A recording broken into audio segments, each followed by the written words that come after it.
What is up, my brothers and sisters, my agents of respect? It's your boy TreJuanJohnson back with another episode of the No Disrespect But podcast. Before we get started, make sure you guys like and subscribe to the channel. Always feel free to comment. Just please make sure you keep those comments respectful. And if you want to support your favorite podcaster, yours truly, Cash App will be in the episode description. So today, um, touch on a few things in the college landscape, but also some stories in the NFL landscape. And so, for those of you guys that pay attention heavily to college football, there was an announcement of probably a couple months ago at this point now that eventually the SEC, the Southeastern Conference, would announce each team's annual opponents. They were going to go to that model starting next season where there are going to be three opponents that you play every single year, no questions asked. And then they'll sprinkle everyone else in the mix to map out the nine-game SEC schedule. Um, I thought they got some teams right, but then for the most part, I think when you got to some of the blue bloods of the conference that have been there for a while. I didn't think so. Like I think Texas and OU, I think they're pretty good. I think even A&M got some good annual opponents, but I just think they missed the mark with. I wrote down four teams that I think they missed the mark on. And so obviously you guys know I'm a Bama fan. Start with Bama. And so the three opponents that Bama will play every year moving forward, starting in the year 2026, will be Auburn. Of course, that makes sense. The Iron Bowl, that just has to happen, right? Tennessee, we know that big rivalry and what it means to both fan bases in October. And this third matchup, Mississippi State, the Battle for Highway 82, I believe is the official name of the rivalry. And it is for sure a rivalry game in that sense of the proximity that both teams have. They share that same highway. Um, of course, probably going after some of the same recruits historically, but it hasn't been from a on-field perspective a rivalry in a long time, a really long time. And we've had some close calls as Bama fans with Mississippi State. I remember um, we played Dak Prescott coming in as number one team. I recall us almost losing and Jalen Hurts in his late game heroics with a touchdown to Smitty, I believe it was, of all people. Ironically, that he just did that and connected for a pretty much a game-winning touchdown to Smitty this past Sunday. But um, there's definitely been some games in this rivalry. But of course, everyone was assuming that it was going to be LSU, right? And y'all know how I feel about it. I always say it's not a real rivalry. If anything, not including LSU as one of Bama's annual opponents kind of proved what I had been saying all along. That is not a rivalry in terms of the production on the field. Why do I say that? Alabama has more wins in Death Valley, which I call Bryant Denny West, than LSU has in the entire series. But with that being said, it has definitely been more of a rivalry than what we have in Mississippi State. I would even go as far as to say what we've recently had with UGA, albeit most of those matchups have been for the conference championship in the SEC championship game. That has become more of a rivalry than what Mississippi State has been. But especially since the Saban era started, this was synonymous, Bama versus LSU. And again, Coach Saban being a big part of both programs, right, was a major part into what folks saw as a rivalry.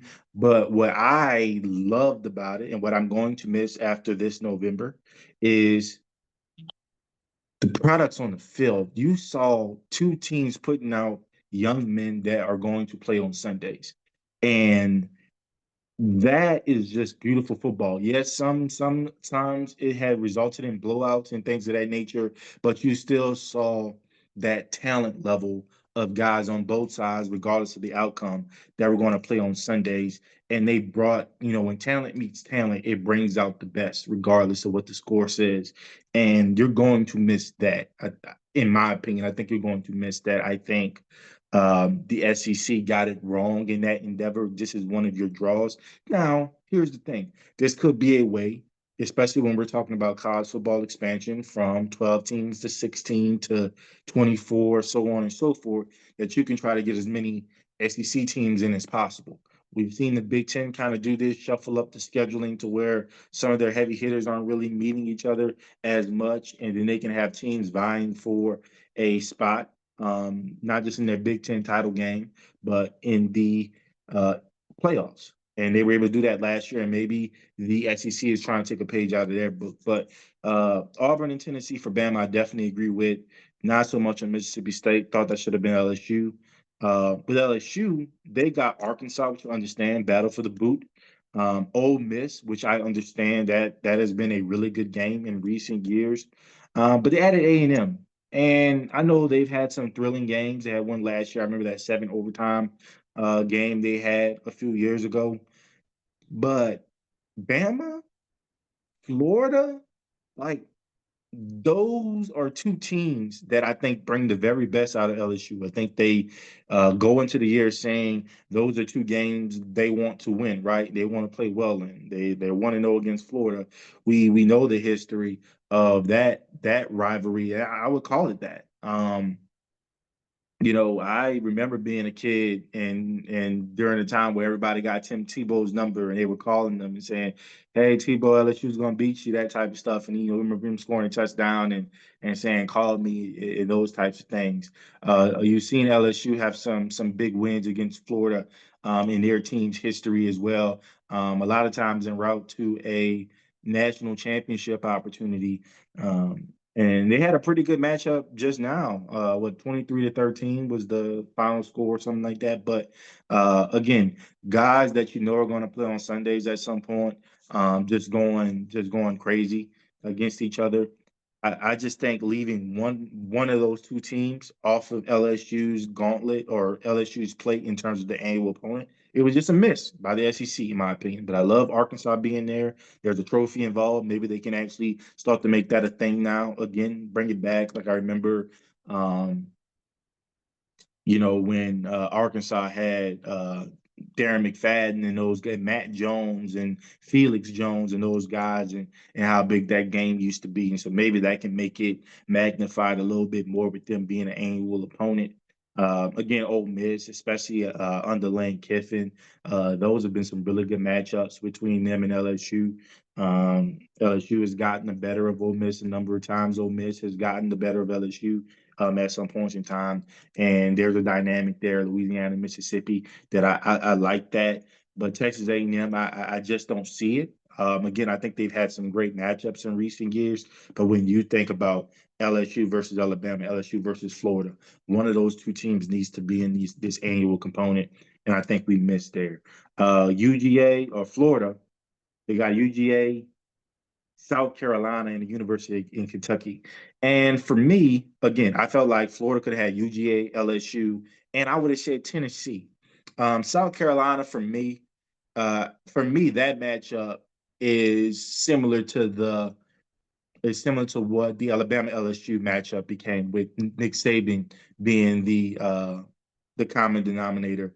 And I think the old ball coach, what he was able to do at Florida, and then ended up finishing his career at um, South Carolina. I think that's what made that rivalry a rivalry. I guess we know Florida UGA is big. I'm with Josh Pate when I say or when he says this matchup needs to be on campuses. Um, instead of in Jacksonville and all these neutral sites. We need this game held in Athens. We need this game held in Gainesville moving forward. That's something that I hope changes with this annual opponent construct, is that this matchup now goes to the campuses of both of these programs. Um, but I just don't get South Carolina and Kentucky. I just don't. I think LSU, for some of the reasons I mentioned when talking about LSU's annual structure. And I think Tennessee, like that's a matchup, Tennessee versus Florida, Florida versus Tennessee, that I think about every year. That's something that I look forward to, a game I look forward to watching, a matchup between two really good teams. I remember when we had like the old SEC East, and that was a big time matchup as well for that division and trying to vie for a spot in the conference championship. I just don't see the dynamic with South Carolina and UK. I just don't. And maybe someone with a little bit more intimate knowledge with the University of Florida football and their relation or the relationship between these two institutions. Maybe you guys can educate me on that as to why this is a good annual or why these two are better annual opponents, maybe, or maybe not even better, but just that it makes sense. If you can explain to me why it makes sense that South Carolina and UK get this nod as Florida's annual opponents, I would really appreciate that. So make sure you guys comment that if you have some level of knowledge about that situation. I think UGA was relatively well.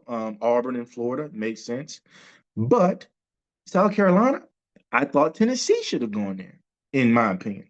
But they didn't. They put South Carolina there. Again, I don't quite understand the dynamic there.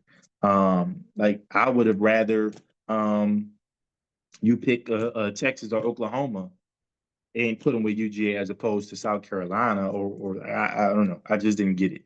But again, maybe someone can explain to me the uh, as the why it makes sense for South Carolina. But Auburn and Florida make perfect sense to me. But yeah, was just a little bit disappointed, especially with these that I've outlined. But I think for the most part they got it right. And again, maybe just the play to get as many SEC teams in the playoff as possible. We'll see how it unfolds next year and moving forward. But I don't know. I think a lot was left to be desired with what they rolled out. But hey, make sure you guys tell me what you think. What are some matchups that you're excited to see? I know I mentioned four teams, but Texas OU fans, A&M fans, um, Tennessee fans, Vandy fans, all over. Like, just tell me what you guys think of your three annual opponents. Look forward to having that conversation with you guys in the chat. Sticking with college a little bit, we got an exciting weekend. I thought last weekend was really good. Thought we had some really great matchups. Um, I mean, in college and NFL was really good last weekend. But there are three matchups that I'm really looking forward to. I'm not going to be able to watch all of them because I will be working. Um, as you guys know, I am a D1 athletic administrator, and we have our home opener this weekend. So shout out to ET, going up against North Carolina Central. So wishing our boys the best. Had a tough loss last week against Grambling, but another shot, another day, another opportunity to be better, improve, and looking forward to what they're doing this Saturday. So I'll be working dealing with donors and things of that nature, but also getting to watch those young men go to battle and hopefully we got to win. But y'all, come on, man. I'm a sports like fanatic. I'm a nerd. So y'all know I'm gonna have my little phone just kind of looking at some things and trying not to curse during this Bama UGA game, which happens to start around the same time as the game I'm working. But I will be kind of watching. It might not be on Twitter as much, but definitely gonna be watching the games. But there are three games I'm looking forward to that day. Let's start with Bama versus UGA. Second year that we're playing them in the regular season. Took it to them pretty early. I think we scored 28 points in the first quarter a season ago. But as you know, Georgia figured us out a little bit on both sides of the ball. They were able to make their way back into the game so much so that they um, took the lead late in the game at one point, and then a great throw from Jalen Milroe to Hollywood Ryan Williams. We know what happens. He goes down, scores a touchdown for the 2-point conversion. Georgia's driving again, having an opportunity to tie this game up. And Xavier Brown makes an amazing interception in the end zone in a jump ball scenario. So, really classic matchup. And I think both teams are a lot different than they were a season ago. Definitely at the quarterback positions, you don't have that, I guess, mature veteran quarterback that you have with Carson Beck that had been there, done that. Coming off who was coming off a really good season the year before. Had a lot of high expectations that he might be the number one overall pick, things of that nature. Obviously, Jalen Milroe and his dynamic as not just a passer but as a runner, and he definitely put that on full display. Was an introduction to Ryan Williams. He had some good games leading up to that Georgia matchup, but I think that was one of the games where people hadn't quite figured Ryan Williams out yet, and um, run game was okay.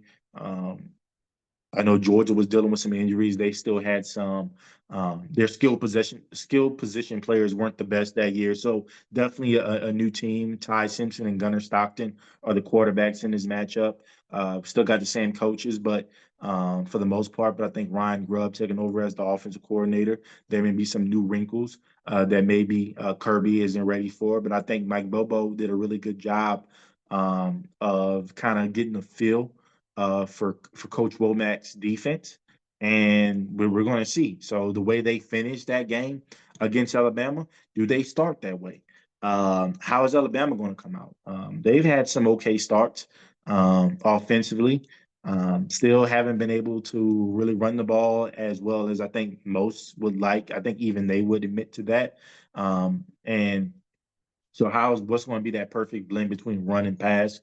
Um, I think Georgia against Tennessee showed that they can open up their pass game and that they have some weapons in that pass game. I think a lot of people assumed that it was going to be really run heavy, Gunnar Stockton utilizing his legs a lot more, and he did. He did use those in stretches, but he really showed something with his arm.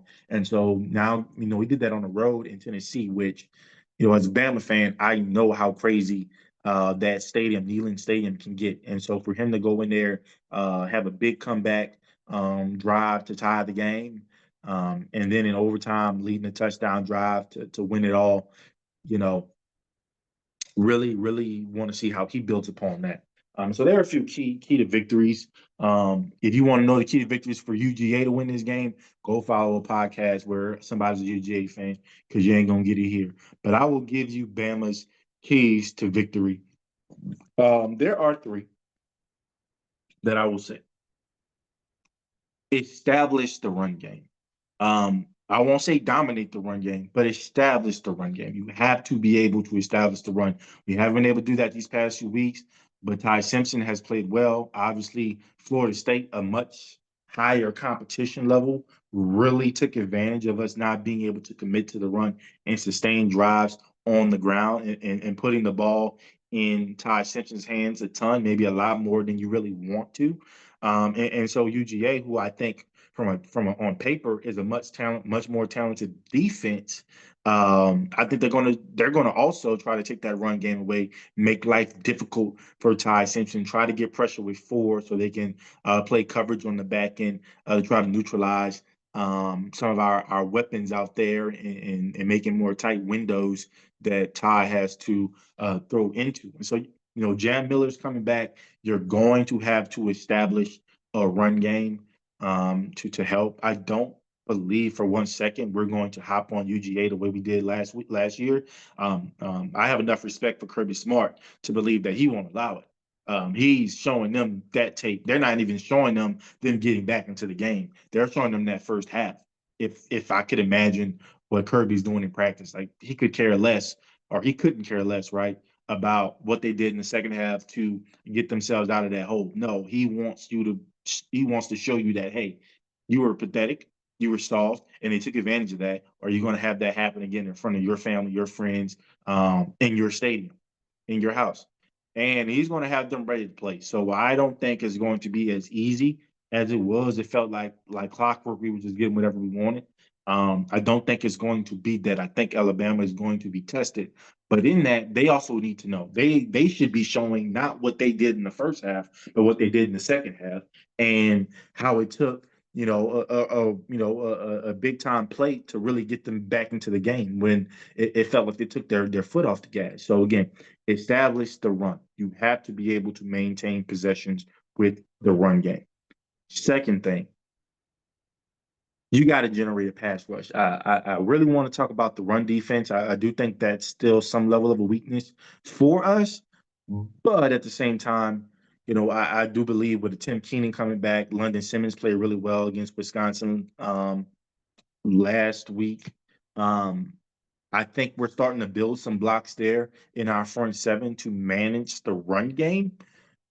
But quarterbacks are having way too much time. And again, Gunnar Stockton was able to show us this past weekend that, hey, I can beat you with my arm. If they put it in my hands and they want me to make plays as a passer, I can do that.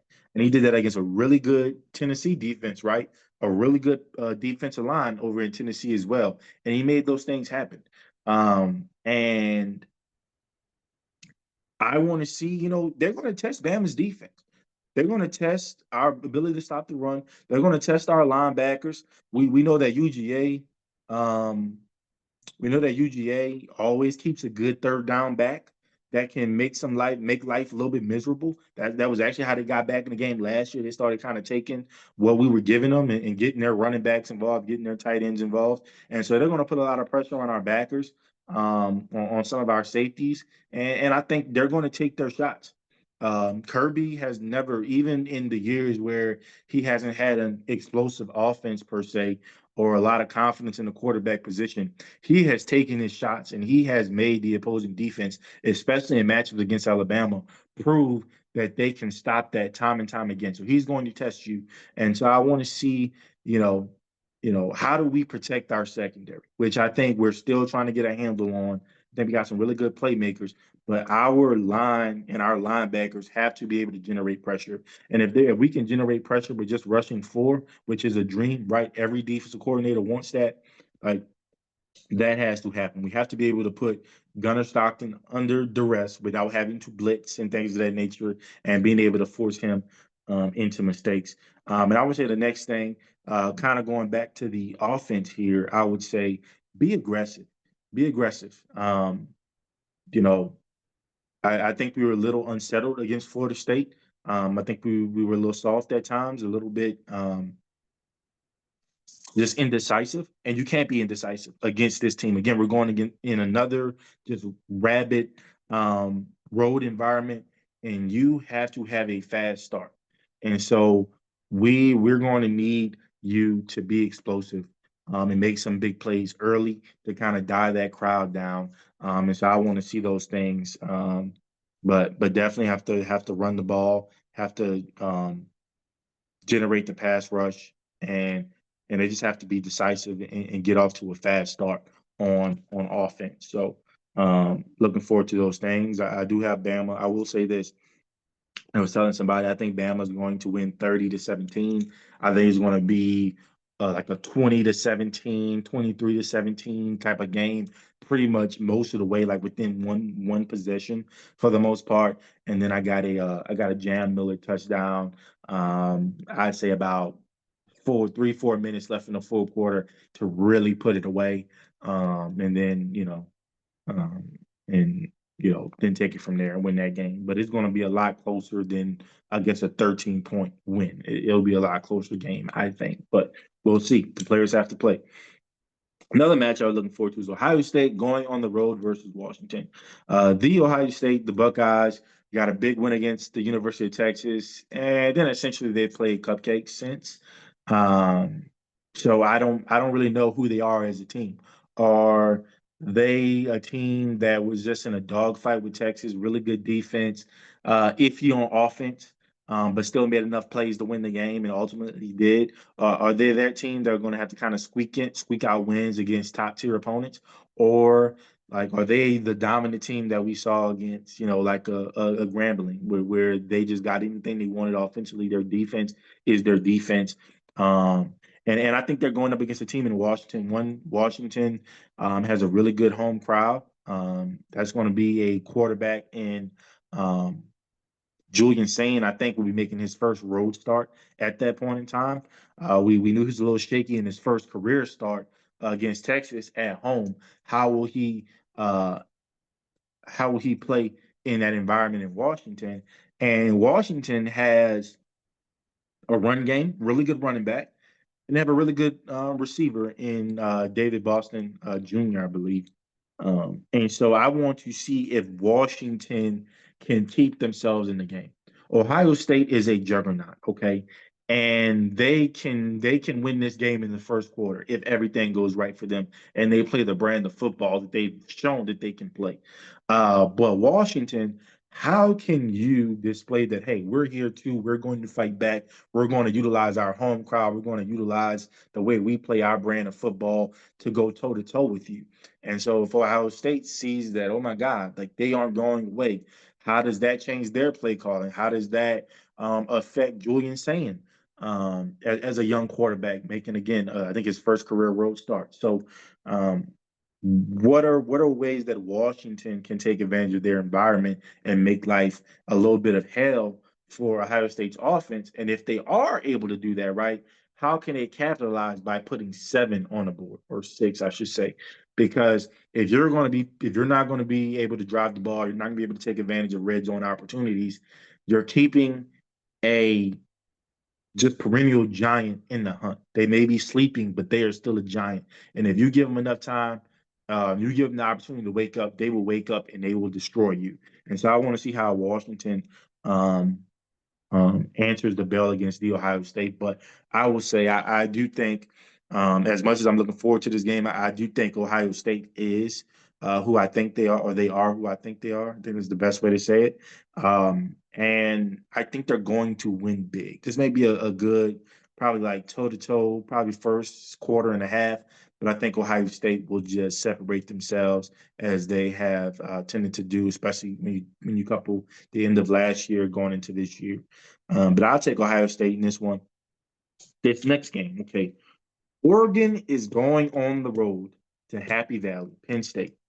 Now, Penn State has played a bunch of cupcakes. I have been on record saying I do not believe that they have positioned themselves as they should have, being coming off of a playoff appearance, a Big Ten title game appearance. I don't think that they've positioned themselves to really get better. I can't really evaluate them because of the quality of team that they've played, and so I don't know. I really don't know about Penn State right now, and I hate that going into a marquee matchup like this. And um it's not like Oregon has played like a bunch of crazy opponents either, right? They destroyed Oregon State, destroyed Oklahoma State, who just fired Coach Mike Gundy today, by the way. But the way Oregon is playing football, the way their quarterback Dante Moore is playing, the way they're getting multiple backs involved and being able to run at will, that defense is that defense led by Dan Lanning on what he brings as a defensive mind.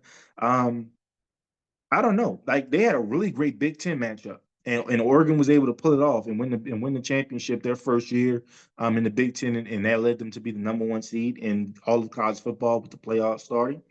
Got a crazy deck with the um with the bracket and everything. But Oregon, I don't know. When I think of what they've shown me this year versus what Penn State has shown me and who they've shown it to me against, like Oregon went to Oklahoma State and put 69 points on them, only allowing 3. Like that means something to me. And granted, I know Tulsa just came in and beat Oklahoma State and sent Mike Gundy on his happy way. But man, Oregon,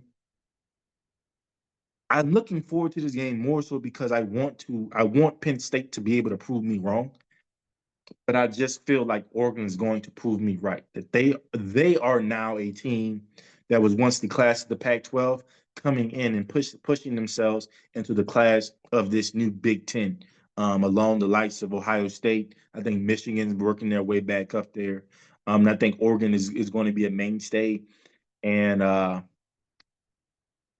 I think it's BTA in Happy Valley. I really do. And that's a lot because Penn State just hasn't shown me anything. Drew Aller, is he going to be the quarterback that's supposed to be a top 5 draft pick? We'll see.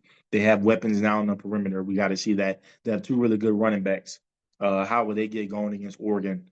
Um, because Oregon, I will say, hasn't gone up against an offense of this caliber.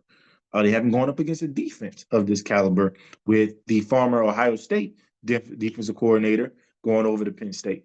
So, man, we'll see. But I just think Oregon is on a tear right now.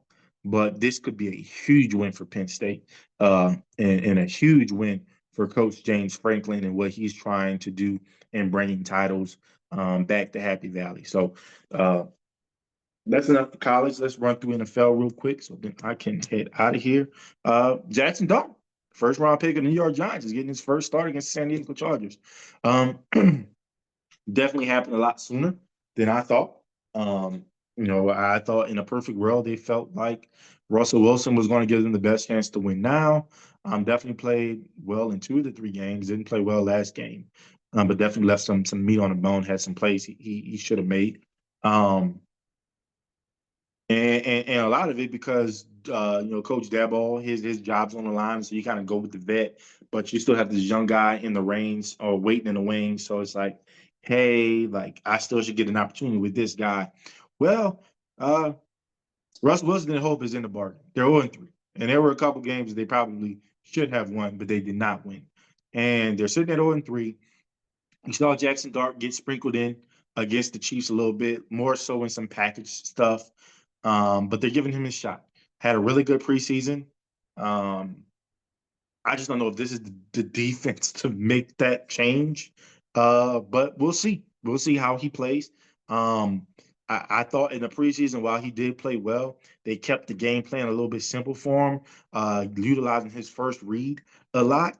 And again, those were preseason defenses. He wasn't always going against the first team defense. So I'm excited to see what he's going to do up against the Chargers defense that has been doing really well. They're undefeated on the year, number one in their division right now. And we know the AFC West, in my opinion, is the one of the best divisions in football. So it's going to be a huge test for Jackson Dart. I don't think we should get too high and definitely should not get too low in his matchup. It's his first start. If he does struggle a little bit, he's a rookie. It's okay. But I will say this. I think them going to Jackson Dart this early, I think that signals the level of pressure that's on Brian Daboll and their GM to get things right. Um, I think this is a 4-game audition for Jackson Dart in the sense of not like he's going to be their quarterback next year, but more so how can he play? How can he elevate the Giants? Can they win games? Because if they don't win games in these next 4, that's 0-7, Daboll's getting fired. And he's not having a chance to grow with Jackson Dart. And the funny thing is, it has nothing to do with Jackson Dart. It hardly has anything to do with Brian Daboll in the sense of how he's getting the guys this year to get ready to play. What's happening is that there's an undefeated Colts team being led by Daniel Jones, a guy that they paid a lot of money to a couple years ago. And then he got hurt, and then they convinced the owner, John Mara, who loves him some Danny Dimes, that hey, we might want to move off of this guy. We got some good quarterbacks in this class, and we can go get him, and we'll turn this team around, get some vets in this game, or some better vets like a Russell Wilson, a Jameis Winston, and draft a young quarterback in Jackson Dart, who was one of the better quarterback prospects coming out of this draft. Yeah, they're going to give us better chances to win, Mr. Mara. Well, Mr. Mayor was going to say, "Hey, we are 0-7, 1-6, 2-5. I'm not seeing it, and I'm seeing Daniel Jones continue to perform at a high level in Indianapolis, and that could have been on my New York Giants. I'm pissed. The two of you are gone because it's clearly at this point a development issue. Because again, Danny Dime is blossoming, Saquon Barkley is blossoming. What's going on, right? Um, so I think it's going to be an interesting 4 weeks for the New York Giants. But I'm looking forward to Jackson Dart's first start. I hope he does well. I don't think they're going to win the game just because I think the Chargers are a much better team right now. But I want him to play well. Because at this point, it's not about wins and losses for him. It's wins and losses for Brian Daboll, but it's not wins and losses for Jackson Dart. I want to see some promise, see if he's everything that a first round pick quarterback should be, or are the concerns about him being kind of a one read guy, um, kind of getting some happy feet in the pocket when things break down a little bit. Just want to see if those things start to reflect. But as with all young quarterbacks, you want to see some type of growth from week to week. And I think if you're a Giants fan, that's what you should be focusing on at this point. Because moving off from Russell Wilson, I think you kind of told yourself that it's not about wins at this point anymore. It's about development, at least from an organizational standpoint. I don't know what the coaches I think if they don't win some games, coaches are losing jobs. So that's kind of where I am with that. But good luck to him.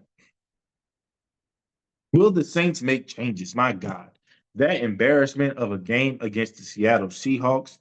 I just can't believe we put that out on the field. I did kind of I guess a live video not too long ago, and I was saying, hey, the Saints can be a bad team, a bad roster, but they aren't as bad as we think they are.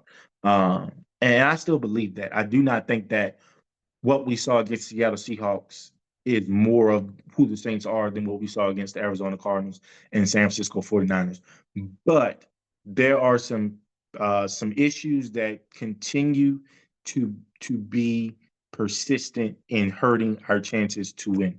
Penalties, pre-snap penalties on offense, untimely penalties on defense that where we're getting off the field, now we have to play longer because illegal hands to the face, unnecessary roughness, holding, pass interference, all sides. List goes on and on and on.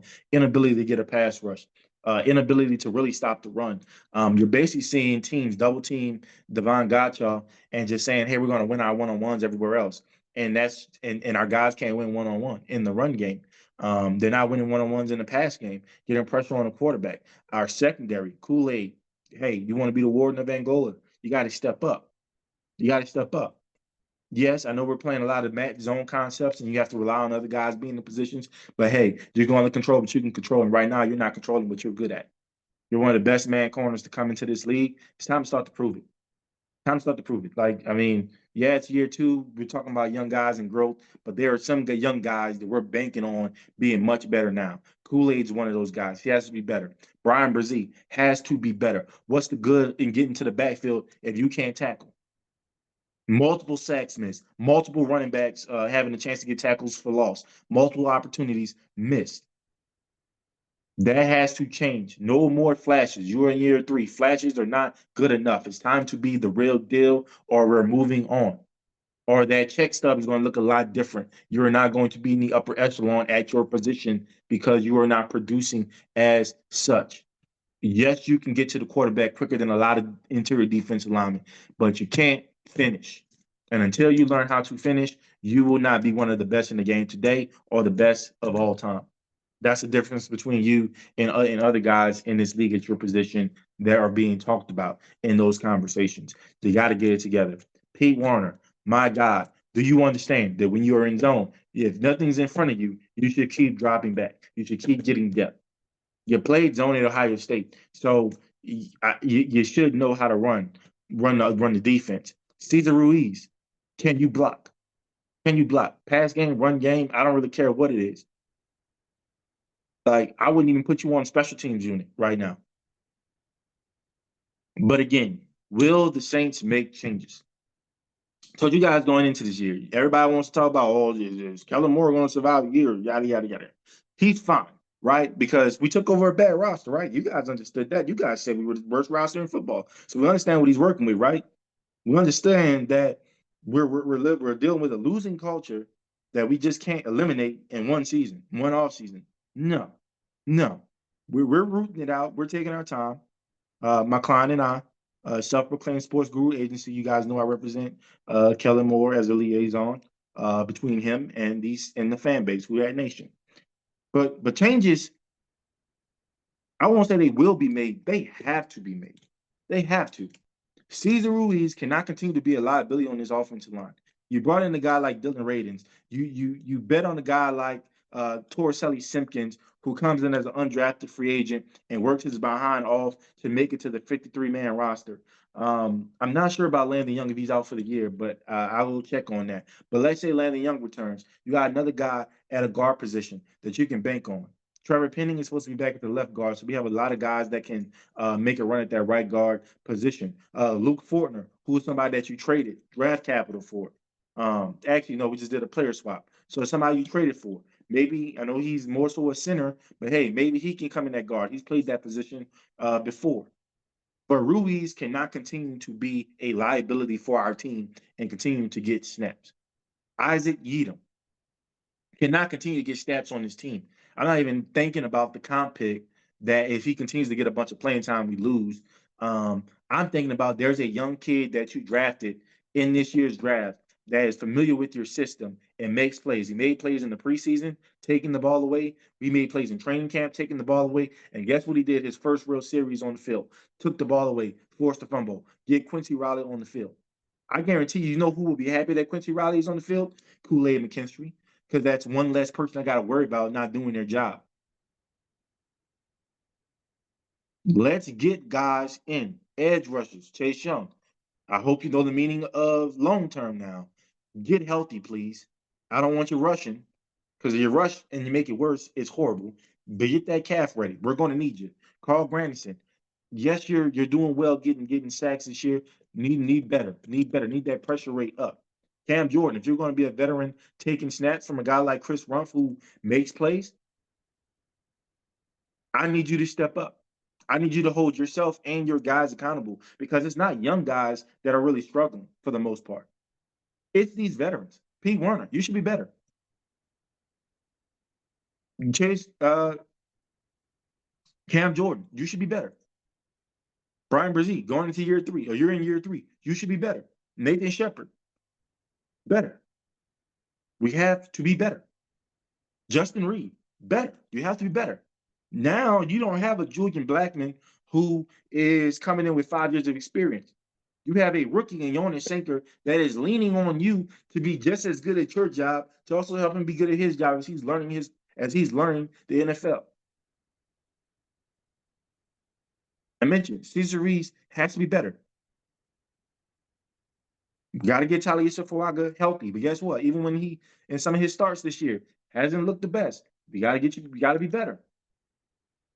Let's get left guard shirt up. Maybe Trevor Penny comes in, helps a lot. Calvin Banks, you're a rookie. You're having your growing pains. But babe, 9th overall pick. That's what you are, 9th overall pick. You got to get better. Spencer Rattler, Chris Olave, Brandon Cooks, Rashid Shaheed. Y'all have to get better. Alvin Kamara have to get better. We can't trust this team to get a yard. And yes, we can blame the offensive line all we want to, but guess what? I know when number 7 is in the game, when number 7 is healthy, I don't have to question if we're going to get a yard or not. Sometimes it's about want to. Sometimes it's about just not tiptoeing, going and get the damn yards so we can move the chains and live to see another day. Coaching staff.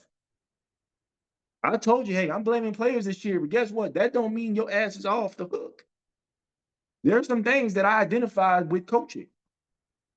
Persistent issues with pre-snap penalties and penalties in general. Being soft and looking unprepared against Seattle. That falls on coaching. You have to be better. Hold your players accountable, make changes if you need to make changes in the personnel. But guess what? You do that and things still don't get better. Now we need to start asking what personnel changes need to be made in the coaching staff. Brandon Staley, I'm looking at you. Linebacker coaches, I'm looking at you. How can we continue to get better? Yes, we're not expecting Super Bowl this year. Most aren't even expecting playoffs and like wild card opportunity. But how can you continue to get better? What we saw last week just was not good. But changes had to be made against Buffalo. We're going up against the offensive coordinator who feels just violated by New Orleans Saints brass for not giving him the job. He just wanted to hand it to him. We weren't going to do that. We identified Kellen Moore. I'm tired of anybody spreading stories that Kellen Moore was some last resort and that Joe Brady was the option and he didn't want us. No, we didn't want him. Why? Because he isn't good. Without talent, he ain't good. Okay. Like that's just the truth of the matter. You still us being devoid of talent. Guess what? You're still seeing Spencer Rattler find himself in top 15 metrics. Oh my God! It's almost like we wanted a person that could develop a freaking quarterback as our head coach. Who would have thunked it? Anyways, tired of that being spread. My client does not appreciate it, and we got something for that ass this weekend because we do not appreciate this rumor, and we don't need this rallying off next week as to did we hire the wrong guy. Nah, we're gonna beat him, even if it's the only game we win this year. We're gonna beat him. And so changes have to be made, and they can be made early. I don't give a damn if we go 3 and out the first drive and you say, hey, Starting offense. Gone. Spencer, you're down. Alvin, you're down. Chris Olave, whatever you want to do. I don't care. The world is your oyster. Kellen Moore. You can do whatever you want. Bench people if they aren't productive. Fire coaches if they aren't productive. Demote them. Whatever has to happen. But we have to start seeing some consistency. Changes must happen. I believe changes will happen. I think you will see Ruiz get benched on this upcoming Sunday. That's my bold prediction. Um, I wanted to touch on the Ravens, but I don't know. I think we have the same conversation, right? What's up with them? They're their worst. They're their own worst enemy. No one can beat the Ravens but the Ravens, and for some reason they're undefeated in that regard because they continue to beat themselves. Derrick Henry, who just never fumbles 3 times in 3 games, 2 of which cost them the game, or 2 fumbles that cost them 2 games. You got to be better. Like I'm sorry, like damn boy, love him, be better. Like that's pathetic. Um, I feel like Lamar Jackson is playing well, um, but it is what it is. He won't do so much. Defense invested a lot of guys. I got to play better. This is what it is. This is the year. Like you guys don't win this year, there will be major changes. There will be major changes, and that's going to be with starting with the head coach. So, John, get you guys in line, get them together, because I think the biggest issue on the team right now is you. Because I think folks who um, again, who are repeat offenders, who don't step up when they're called upon to step up, don't keep the main thing the main thing. I think they have gotten away with it for a long time. I think you've gotten away with it a long time because you won a Super Bowl. But guess what? These cats on the roster now, they haven't won a Super Bowl. And you don't have Ray Lewis, you don't have Ed Reed to back you up anymore. It's on you to set that standard for these guys. You can't continue to ride the coattails as great players that were in that organization when you took over. It starts with you. And if you can't get these guys up, you can't get these guys to play at a championship level on a consistent basis, they're going to have to move on and get a new coach. And I think that's what they're going to do next season. Like I picked the Ravens to win the Super Bowl, but I do that every year because I'm hopeful. I want Lamar Jackson to have one because all he needs is one to be in the upper echelon conversation of top 5 quarterbacks of all time. The numbers are proving it. He has the individual accolades. He just needs a ring. A ring. He doesn't even need all of them. He needs a ring. I want him in those conversations. So that's why I always pick the Ravens to win the Super Bowl. I think the past 3 years I've done that. And they've been one of the best rosters the past 3 years. But they continue to beat themselves. And how long would they allow John Harbaugh to get away with that? And allowing that culture to persist there in Baltimore. I think this is the last year. If they can't win a Super Bowl, I think John Harbaugh gets fired. I think some older guys get cast off. And I think they bring a new coach in, some new blood. But that's kind of where I am. But if they can get back on track, maybe another MVP year for Lamar Jackson because he's going to need it, right? The way they're playing. Anyways, that's it for today's show, guys. If there's anything I said that disrespect or offended anyone, that's a good thing. It's an opportunity for me to learn, and it's an opportunity for you to teach me. All I ask is that you keep it respectful. Peace.